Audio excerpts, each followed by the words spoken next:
نحمده ونصلي على رسوله الكريم اما بعد فاعوذ بالله من الشیطان الرجیم بسم اللہ الرحمن الرحیم۔ معزز سامعین اور سامعات، السلام علیکم ورحمۃ اللہ وبرکاتہ۔ آج کی ویڈیو میں حیض یعنی پیریڈ کے حوالے سے کچھ بیان کروں گی،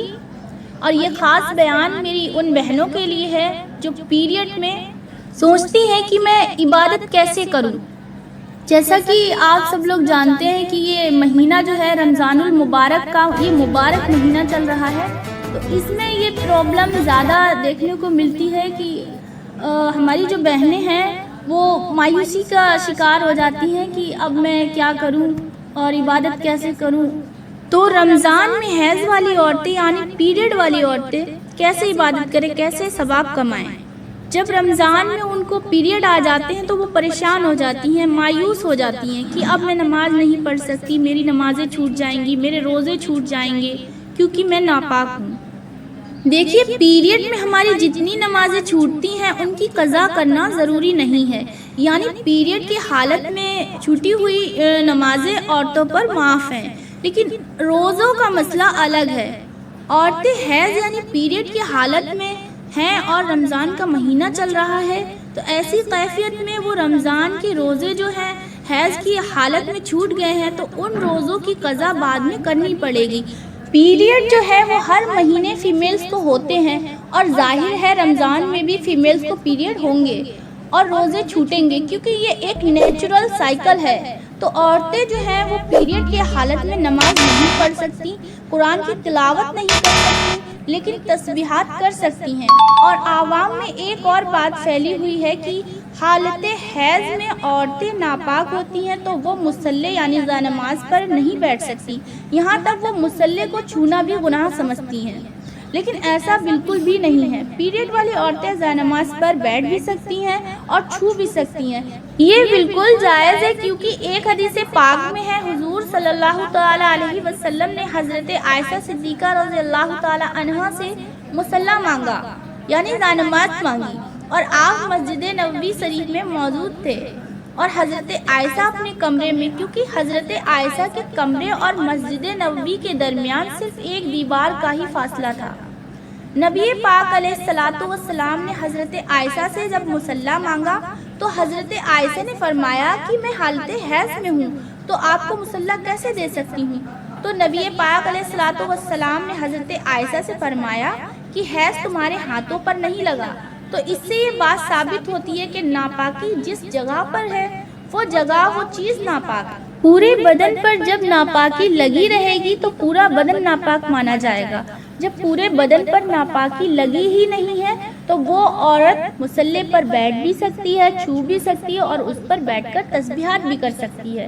ایسا کہنا بالکل جاہلانہ ہے کہ عورتیں حالت حیض میں یعنی پیریڈ میں مصلی یعنی جانماز پر نہیں بیٹھ سکتی اور اس کو نہ ہی چھو سکتی ہیں۔ اسی طرح وہ وضو بھی بنا سکتی ہیں، حالانکہ وضو بنانا ضروری نہیں ہے، لیکن صفائی ستھرائی کے لیے وضو بنا سکتی ہیں۔ اور میں ایسی عبادتیں بتانے جا رہی ہوں جو پیریڈ کے دنوں میں پیریڈ والی عورتیں یہ عبادتیں بلا شبہ کر سکتی ہیں، بھلے ہی وہ روزہ نہیں رکھ سکتی، نماز نہیں پڑھ سکتی، لیکن وہ یہ عبادتیں کر سکتی ہیں پیریڈ کی حالت میں، ناپاکی کی حالت میں۔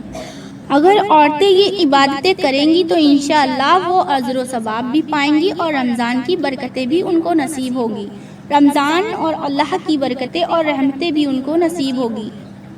میں ہوں رائمہ فاطمہ اور آپ دیکھ رہے ہیں رائمہ فاطمہ کی انوکھی دنیا۔ میری گزارش ہے اس ویڈیو کو لازمی پورا دیکھیں اور زیادہ سے زیادہ شیئر کریں، اور اگر ابھی تک آپ نے ہمارے چینل کو سبسکرائب نہیں کیا تو کر لیجئے اور بیل آئیکن کو بھی کلک کر دیں تاکہ ہماری جو بھی نیو ویڈیو اپلوڈ ہو تو آپ کو معلوم ہو جائے۔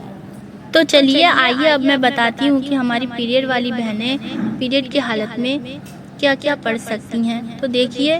پیریڈ کی حالت میں سبحان اللہ کی تسبیح بھی پڑھ سکتی ہیں، الحمدللہ کی تسبیح بھی پڑھ سکتی ہیں، اور اسی طرح اللہ اکبر کی تسبیح بھی پڑھ سکتی ہیں، اور کلمہ شریف کا بھی ورد کر سکتی ہیں، لا الہ الا اللہ محمد رسول اللہ، اس کا بھی ورد کر سکتی ہیں، یعنی کلمہ شریف بھی پڑھ سکتی ہیں۔ اسی طرح پیریڈ والی عورتیں دعا کی نیت سے آیت الکرسی بھی پڑھ سکتی ہیں، اور اسی طرح پیریڈ میں یعنی ناپاکی کی حالت میں دعا کی نیت سے الحمد شریف بھی پڑھ سکتی ہیں، یا قرآن مجید کی وہ آیتیں جس میں دعا کا معنی پایا جاتا ہے ان کو بطور دعا بطور وظیفہ پیریڈ کے ایام میں ان کو بلا صبح پڑھا جا سکتا ہے، جیسے لا الہ الا انت سبحانک انی کنت من الظالمین۔ اس کو ناپاکی یعنی پیریڈ کی حالت میں پڑھنا بلا صبح جائز ہے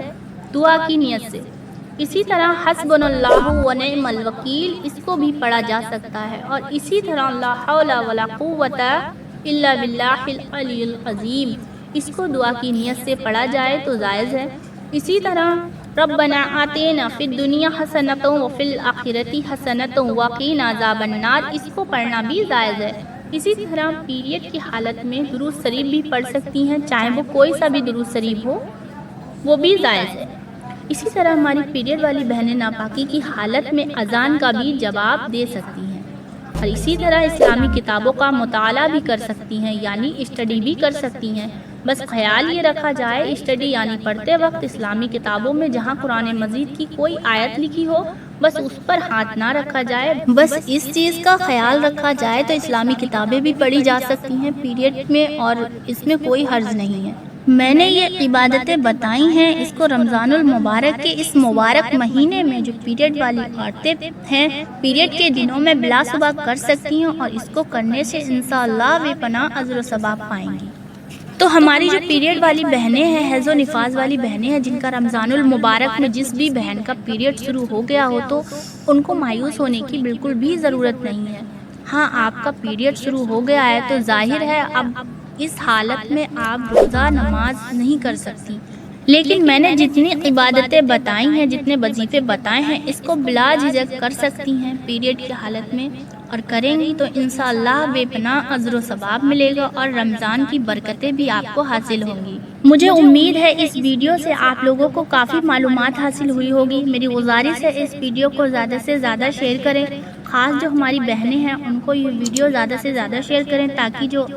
حیض کی حالت میں ہماری جو بہنیں ہیں وہ اس ویڈیو سے فائدہ حاصل کر سکیں اور آپ بھی ثواب کے حقدار بن سکیں۔ السلام علیکم ورحمۃ اللہ وبرکاتہ۔